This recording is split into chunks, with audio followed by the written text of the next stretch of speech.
whole anecdote that I'm going to explain was when I was 23 American years old. Yesterday I turned 37. So yes, 37. That's right.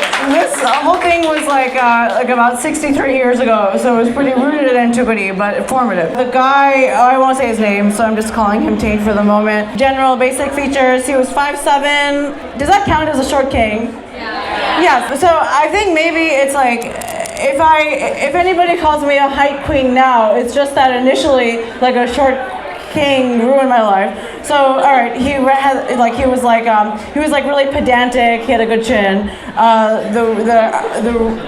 We met because I worked at the time at a museum out of college that I won't name, I guess, for this person's privacy, but it had like a life-size statue of Benjamin Franklin where you could sit on his lap. So whatever, sign me up. So we, at the work holiday party, I'd been there for about maybe 4 months, and I had a crush initially on this guy, and it turns out he had a girlfriend, obviously. So they were there, and then this other person that worked at the museum, we were like chatting on a bench in the back, and we'd had a few drinks, and then we were talking about something, and I know that whatever we were talking about, I had said, I'm interested in the English language as an imperial force, and then he paused, and he said, I'm going to go on a limb and ask if you want to get a drink sometime. We did, and we had like a really very sexy, maybe mid-December to late January, where we had fun sex and like cute bar hangs, and one time I fell in the snow. I felt like Bridget Jones, whatever, and he picked me up. It was like a nice.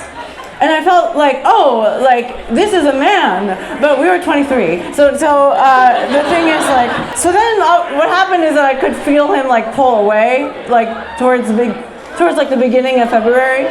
I was about to have my birthday, which was on the 12th of most Gregorian calendar years. I had not hung out with him for about a week and a half, and I could feel him distancing even at work, but I just was like, hey, my friends and I are gonna do this thing, do you want to hang out for some of it? And I remember that he texted back, yes, no other embellishments, just yes, which, hey, I can interpret that in the affirmative. I essentially gave him a note. He said yes. I hung out with my friends, we went out, we went dancing, he invited me to his place, we went there, we had a few hours there. He made quinoa, cursed. Well, what happened is that he just sort of was led me to think that, I could stay and hang out with him, and then my friends took off after checking in with me. We were on a couch, and he was had his arm around me, I remember, and then I was talking about some plan that we'd had already, and he was right, well, I think we should talk, and he was I essentially communicated that he didn't see anything moving forward with us more seriously. So I was what about it?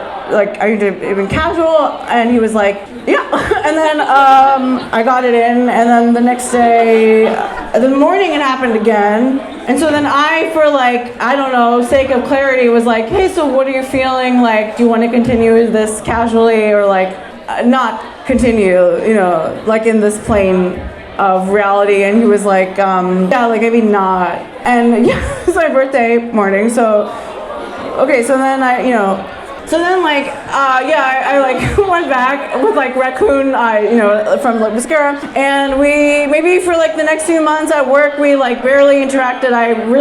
My feelings were hurt. Obviously, I was trying to move on, and we dealt with each other at work sort of minimally.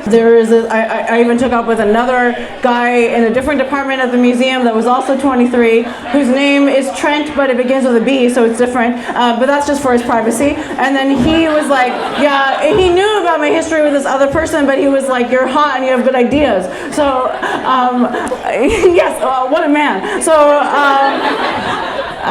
then one day, in the early summer, the original guy and I, we I don't know, we just we were talking about near this exhibition that featured Ben Stein, which really has nothing to do with our sexual relationship nor intellectual chemistry, but was prominent, was important, at least, was pertinent to this. I could see in his eyes, he had glow eyes. I don't know if girls know what I'm talking about. Sometimes a guy, you'll be talking even if he scorned you before, and he'll develop sort of oh, he misses me. And then sure enough, he texted me that night and he asked me to come over, and then I went over and he was like, I owe you an apology, and he was like, for, you know, ending things on your birthday, and he was like, I don't really want to date you, but I'm not really over you, and then I'm just putting up a picture of the Headless Horseman just for like, I guess, like a playlist almost. So then what happened is that we hooked up and I took his belt out and I tied up his hands because I had a lot of like, maybe just some resentment. And so then we had like a nice, yeah, okay, we made lust, shallow lust. And then the next day at a friend's party, he sort of like ignored me. And then the following day at work, I was like, hey, well, what's up? And he was like, I don't want to talk about this right now. So we didn't talk for like months. And then, okay, and then, well, right, so then, at the end of the summer, oh no, I went to graduate school, and then we like somehow developed this like thing where we would come back, and one time he baked me an apple cake, and we would hang out periodically for about a year. I would come back to Philadelphia, and we would hang out and sometimes have sex, and one time he was like, yeah, I wrote in my diary like, oh, Brittany's in town, like to build up the energy. So then I'm like, okay, this is healthy. And oh, here's some like of the messages that we had. This is really, actually, really insufferable. So anyway, this was like stuff we were talking about in our like interim period. Finally, in 2013, in February, we had been talking more, and he decided to come up and visit me for my birthday. This was February of 2013, and he came to a party where all my girlfriends from grad school were hanging out, and they met him. And then he came over, and I mean, obviously he was staying with me. So then basically at the end of the night, he was like, hey, I just want to let you know, like, I'm like really happy to be here and see you, but I've been seeing somebody that I really care about. He came from Philadelphia to DC to visit me for my birthday to tell me that he's like seeing a woman more seriously. And yeah, so basically I think he's like a sort of a birthday demon, but that's it really. We haven't spoken since 2013 that much. Anyway, thanks for your time. Okay. Okay. Yeah, what's your diagnosis? It seemed like he was fucking with you from the beginning.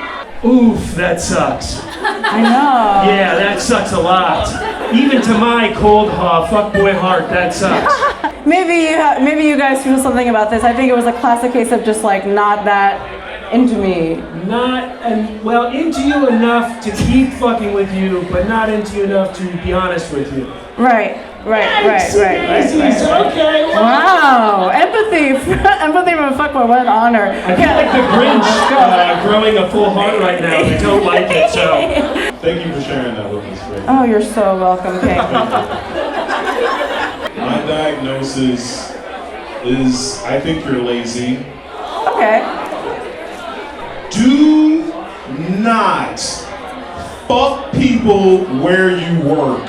Don't do that. Sure. Do not do that. Right, we have and in two different departments, fuck that. And obviously we have a cute turn of phrase about that, right? Don't shit where you come. But I think like, I think that was like, yeah. I feel like I learned general lessons about the whole thing, but maybe a surface one was that specifically. You know. HR didn't care, right? Because I was an intern. Weirdly enough, I actually think he was trying to be polite by breaking up face to face. Okay, I'll get on Amtrak and like. Truly, like it shows like I'm willing to do this to tell you I don't want to keep seeing you. Oh right, okay. It still sucks. He shouldn't have done it. It's your birthday. It sucks to hear that from anyone. Right, he was like trying to show maturity and like. Yeah, my diagnosis is this man was fuckboy adjacent, not full fuckboy. I'm glad you had some good intercourse with him. And Ben Stein, that shit gets me hard as a rock. Yeah, I know. Me too. I can't. Yeah. He's the only way I get to completion. Thank you so much. Bye.